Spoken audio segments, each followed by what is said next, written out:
Hi everybody, I'm Rob Bentley. I'm the founder of Cyber Streets. Cyber Streets is It's a community outreach program I started about 1.5 years ago in Dover, Delaware, as an experimental type of hypothesis turned into a theory now that actually works, of empowering local communities, crowdsourcing local resources, people, companies, organizations, not just locally but globally, to work together to feed the needs of a community that otherwise wouldn't have opportunity to do so.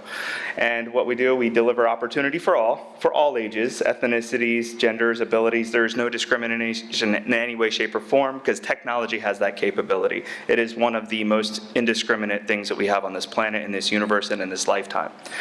We also encourage unity in our community by building united families and community values. So we use technology not only for the children, but we connect them with their families and get them really excited about it, to get them to work together and build a common bond through our evolution of technology. And forgive me, I'm not a PowerPoint guy, I'm a really animated guy, so I'm gonna spin through this because I'm an interactive guy. I have an interaction for you after this, after I get through all this. And we also look forward to building safety on our streets. Instead of a kid being outside getting into trouble with idle hands, we focus on after-school programs. We also building programs for in the school right now, but we replace those idle hands with keyboards and opportunity through tech immersion opportunities. And at the end of the day, what's the results? What our goals are? We train community centers to provide self-sustaining tech mentoring programs for underserved communities. And I like to say, we kickstart STEM. We find a community center that did not have a program in it before, and we help them and empower them. We've already proven that it works, to teach them to be sustainable and not rely on government grants and resources. It fits in their own existing model, so they live. They don't just die on the vine like so many programs do. And ultimately, I'm here probably because this new project that I'm working for with AgBots. We're going to use those to feed the world. So who am I? I'm Rob Bentley. I'm the program founder. I grew up in a struggling community. I'm not just a rich white guy. I'm not rich at all. I actually grew up in these communities that I'm serving. I was surrounded by violence, drugs, racism, and homelessness. I was homeless a couple times. In fact, the struggles that I dealt with growing up, my brother committed suicide because he couldn't deal with it. So that's why every time I work with these kids in the community, I see myself in him, in them, and that's why I'm there. I'm prior U.S. Air Force, IT systems and operator and security specialist. That changed my life. That showed me a whole new world of opportunity that if I had it, I could give back, and that was my focus once I got in the military. So much that I donated my time during lunch at a prior middle school, and actually two of the first kids that I mentored are actually college graduates now with master's degrees. And at Dover Air Force Base, I also worked on the Honor Guard, where I carried over 200 of our fallen service brothers and members around the country when they came back from war. And then I was also, while I left there, Dover Air Force Base, I was transferred over to Fort Meade. If anybody's in this area, you know it's there, and those folks. Well, I worked for them as a global systems cloud solutions architect for the DoD for about 10 years. And then my friend here actually helped me with my TEDx talk, that after I got in a head-on collision, I was asked to do a TEDx talk, and I don't know how I did it because I had short-term memory loss, so it's a miracle that I'm here, I'll just say that much. And I also was a plural site speaker, and now I currently work for the healthcare system as a cybersecurity officer over in Delaware. So that's a lot of information. Sorry, just giving you a little bit about my background. This is just some pictures of what we're doing in the community, talks, different things. I'll just go through that, but I have more details. It's a lot of information here. How do we do this? We are an online directory of partnerships of free online training resources, consolidated and designed to be delivered to anyone, anywhere, anytime, and any place on another planet. If they have an internet send a signal from here going to the moon, guess what? They can access this stuff. If they're in a third world country, they can access it as long as they have an internet connection. We provide ongoing volunteer technical mentor programs designed to empower, connect, and recode and plug in our communities. When I say recoding the community is not about sitting at a keyboard and coding. It's about recoding this. Taking away that mindset of hopelessness and putting empowering tools in front of them to get them excited to chase their future and evolve our future. We also provide opportunity while planting seeds and building our cyber defense posture. While I was in the government, I noticed that we had a big problem with not getting enough qualified people, and there was all this red tape to qualify them to get there. I started using the model that I started there to train my warfighters, and they become some of the most adaptable warfighters in the world. And they were actually able to support things around the planet within 6 months to 2 years. It was really great. And then the other cool thing is this website is the facilitation space for it. All it is a repository, and it only costs $40 a year. Some other pictures. Age does not discriminate. That's my daughter up in the left-hand corner. She's 6 years old. She's teaching the 60-year-old community center leader how to 3D print. These young ladies on the right, we were always talking about girls in STEM. If we go to the inner cities, we'll find that that's where girls are, and that's the ones that are really wanting to be. There's no lack of it, we're just not going to the wrong community. We're going to the wrong communities to find them.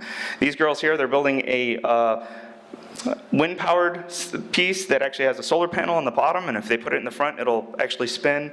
These are donated computers in the bottom left-hand side from several organizations locally. These girls and boys in the middle are actually building an AM radio. And the ones on their side, I think they're working on a code.org project. So how's it started? In 2016, everybody remembers that time, like yesterday. The media was focusing on negative outcomes and community disparities. We see it today. We have all this polarization and creating this national self-sustained prophecy, because if we let the negative mind control us, it'll take us down that negative path. So I decided to stop telling people to stop doing this and figured I'd put a tool in front of them like CyberStreets to start bringing people together.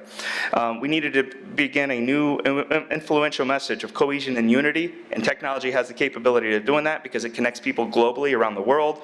And today's cyber and IT workforce is not ready. At the time that I started this, we were projected to be at 1.5 million deficient in the IT and cyber workforce. Where do you think we're going to get those folks from? We're going to start outsourcing and put our cybersecurity at risk.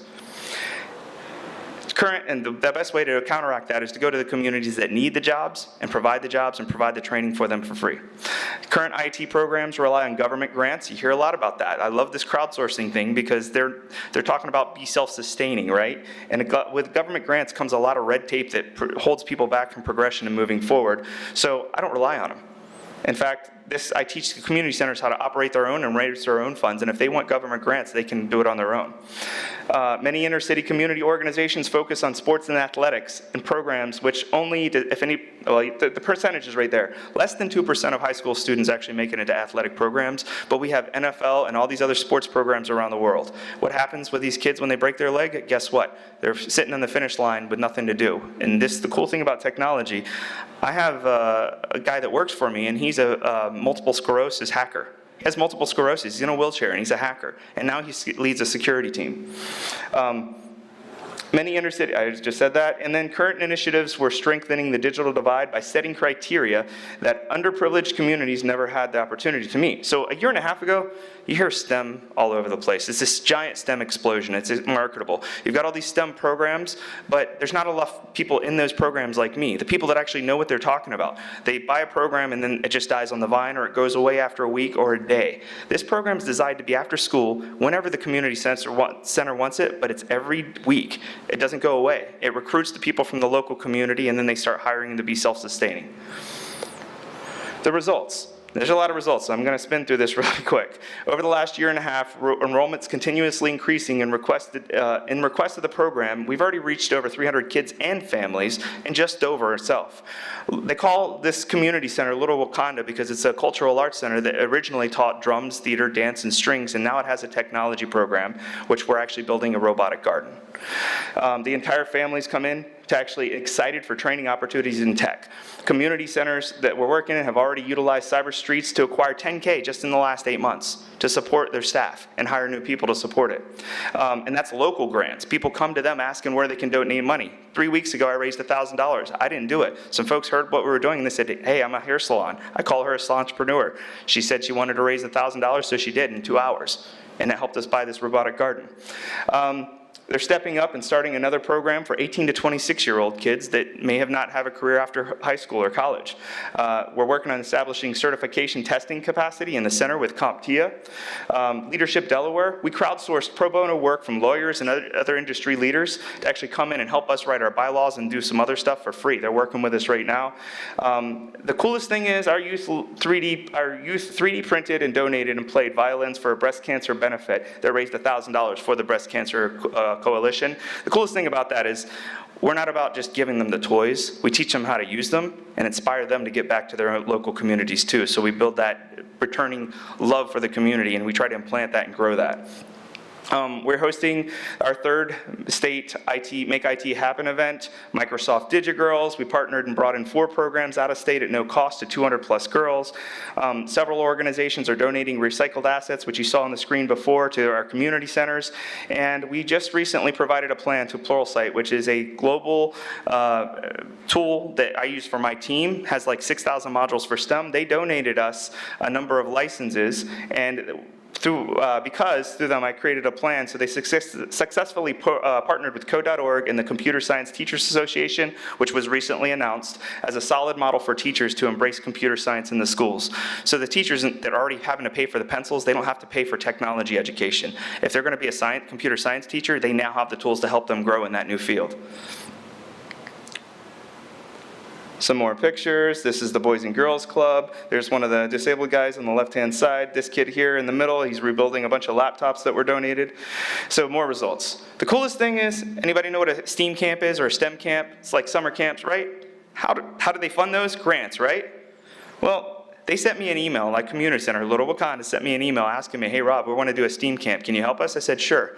Within 2 hours, I came back with an entire plan for them, recruited 8 people from the local community, from the Air Force Base, a local guy that does PT tech stuff, and then also a local teacher came in to help us as well, and we recruited a university professor, and over those 4 days, the first day we rebuilt computers, the second day we 3D printed a bunch of different objects and taught them how to build with Tinkercad. The third day, we got the professor to come in with her underwater marine robotics for biology and give them a little biology course with a shipwreck lab type of environment. And then the last day, they were able to build, program, and fly drones with their cell phones. You take these kids in the community and give those possibilities. Think how quickly and mightily they can think of their future. And they had actually parents lined up to get in the door every one of those days to actually participate as well. We have a new K through 12 English teacher that volunteered. Now she's paid to lead the program. I'm not the one doing it anymore.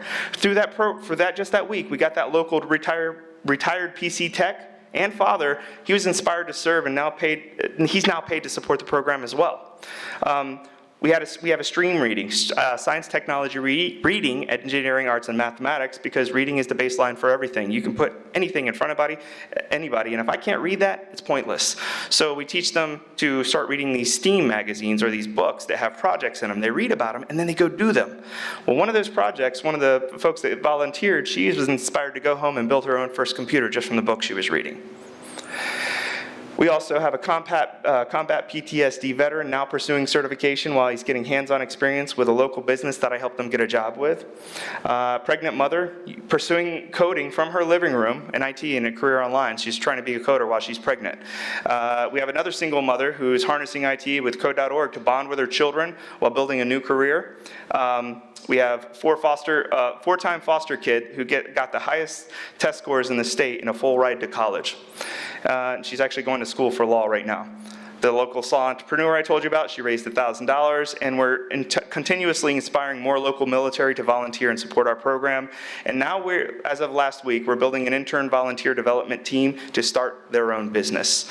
Last week I was on the phone with one intern, and he was fired up to come support us for free. And then he recruited 6 others. I was totally surprised. I got an email 2 days ago that they want to start building a team to actually support the program.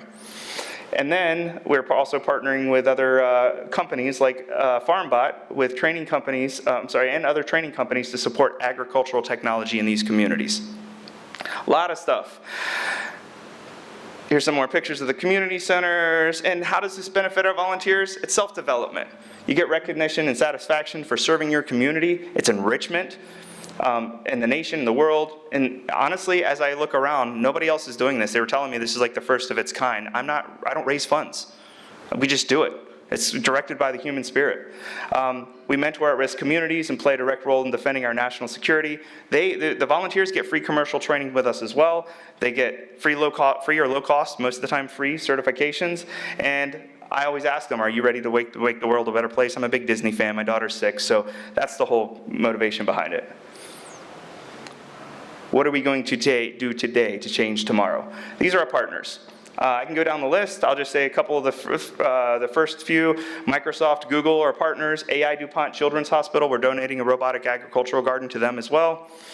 And I like this statement. This is something, as I start meeting more people, we're collectors. We are, I don't even know why that's, I must have mistyped, it was late last night. We at CyberStreets have evolved to become collectors of extraordinary people, organizations, experiences, relationships, and technology that dedicate themselves to selflessly serving the community, driven by the heart and connected by the human spirit. And that's just an example. What do we see up there? That's a prosthetic limb that those kids printed for some kids that are at the AI DuPont hospital. On the left-hand side, that's something else you're going to see. I'm not going to talk about that, and that's the robotic garden at the bottom. But what I'm going to do is I'm an interactive guy. I brought everybody lunch, actually 4 lunch bags. So I need people that are going to sit together. So here we go. Here we go. I'm a big person on sharing the experience. Yeah. I'm a big person on sharing the experience. I can sit here and talk in front all day with a PowerPoint, but unless you have it in your hands, you're not going to really get the full grasp of what's going on. So we have this program. We 3D print products in the community centers all the time. And if you open up your bags and you pull them out, we do team building. We find ways to tie team building and entrepreneurial mindset together. And what we're going to do, we have a lot of smart people in here, right? Team building. Usually these kids take about 10 minutes, and the families work on it together. But since we have all these smart people, we're going to get you guys, we're going to give you a minute to work together and find out a way to put this all together. Ready? Go. You can say this. We just got to keep that. That's got to keep it big. Yes.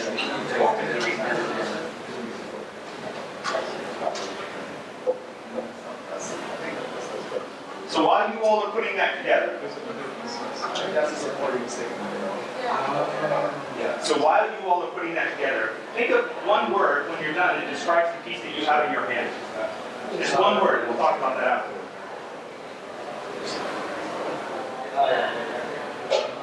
15 seconds. And we need supporting on.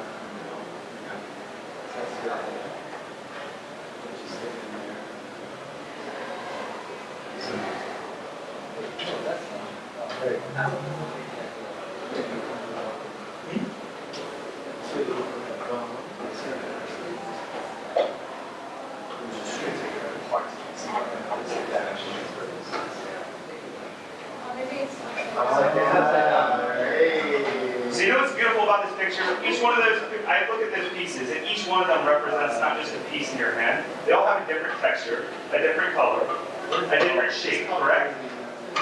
Everything has a different shape. Yeah, I'll wait for it. Yeah. Excellent. We're getting there. So, and time. Time. Okay. So the cool thing is you know what it looks like, right? You know exactly what it looks like. But Almost every single piece. yeah, so that's cool, right? So you put that piece in, you might throw it there or whatever, but at the end of the day, we all tried to work together, right? Kind of like take these apart, they're all different sizes, shapes, colors, kind of like us as people, right? We're different shapes, sizes, backgrounds, religions, political ethnicities, but we find one way to try to work together. None of that matters, right?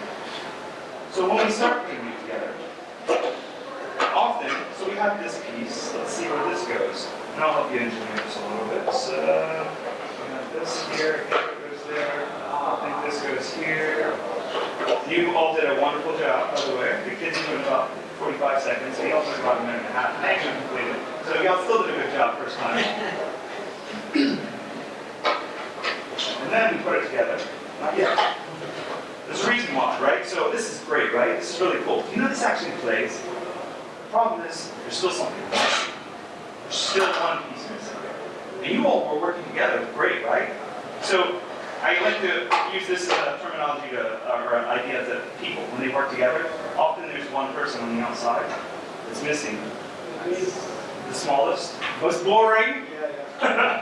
Show people on the outside that don't get them a lot of attention, right? You guys are up in it, right? Well, he was sitting on the outside, he wanted to. I told him to stay there for a reason. I usually in the community center find the kid that's the one sitting on the outside. And I give him these pieces. And then afterward, I give him and say, often that one little piece could be, even in industry or anywhere else, could be the one piece that holds it all together. So, anybody got any ideas for this? What else could this be? What could this symbolize?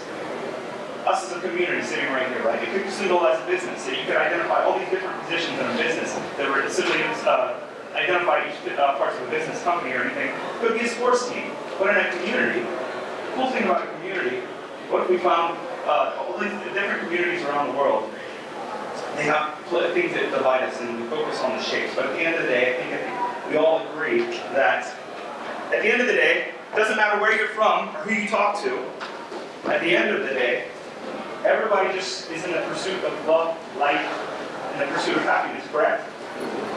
Everyone agree? We can all have a common bond on that. We can have a common bond of blood in our veins. We all bleed red. The thing is, as adults, we're being a bad example for our children. So what if we found a way to common bond to build together? These actually really play. And what we typically do is give these to kids in the community and play them. They actually play them.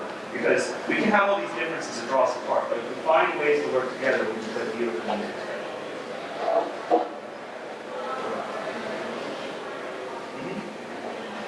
And so they actually play. Anybody play violin? Anybody want to play for us? Good.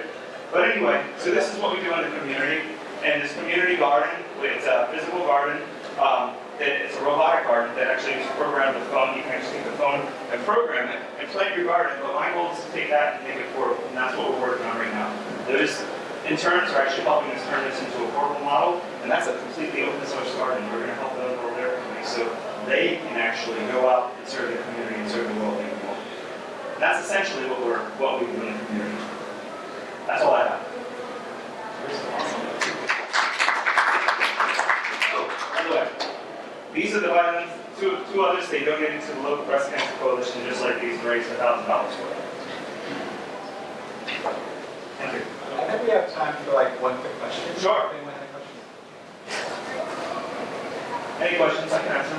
We got lots of information ahead. Yes, sir. Before a question, just thank you for presenting that amazing work. I'm just curious, what is a robotics garden? That's a beautiful thing. I didn't know what it was until 2 weeks ago. But I was actually pursuing it. So this is good, right? I like this conversation piece because technology can solve so many problems. Any technology in the world we can use it. We do it all the time. That's what crowdsourcing is, right? It's a form of technology. We work together to solve a problem. So a robotic garden is basically a garden with a robot. It's essentially tying 3D printing, applications, game development, information of things, as well as data analysis to tell you when your garden is going to be complete and when your crops are done. So a person who's disabled can sit here and grow their garden. There's actually videos online. I'm actually marketing this stuff for free because I thought it was so awesome. The thing was, 6 months ago, I was brought to a task to say, hey, look, we're having issues with our farmers out in the communities. They don't have the technicians to service the manufacturers' equipment, and they have to wait like 6 weeks to 6 months in most of the farming communities. We don't have that option when the harvest time comes. They have to sit on a schedule. That's crucial time. So I started thinking, how can I get these kids in the community to get into the technology field of the farming community? I was actually going to develop this on my own, a different version of it, and I found it just recently. He didn't have a portable model. Now we're going to take that and make it portable and put it into all of the communities that we work with, and actually get them really hyped up and interested in it. The cool thing is a lot of the parts on it, if they break, they can 3D print them. It's extraordinary. I love it. And that's why I'm really fired up about it. So this is what technology can do if we open embrace it. Find a way to make it work for you. And my biggest thing is, people ask me one word question, or one word. Give me one word that would describe how I feel if there was a question. What is how? We have barriers, lines, that we walk across every day that we have to figure out how we're going to get through around. Well, how are we going to get through? All I do, I go to these different boards and people, they come up with excuses on how they can't do it. The great thing about crowdsourcing communities, we're all driven by the same thing. We're all asking ourselves how, right? We're looking for other people that are going to work in companies and organizations that are going to help us and figure out how. I don't want anybody to ever lose that encouragement or that passion because you can do anything. You just got to figure out how and go over it, under it, around it, or through it. That's actually it. Sorry. Any other questions? We're good. Thank you. Thank you.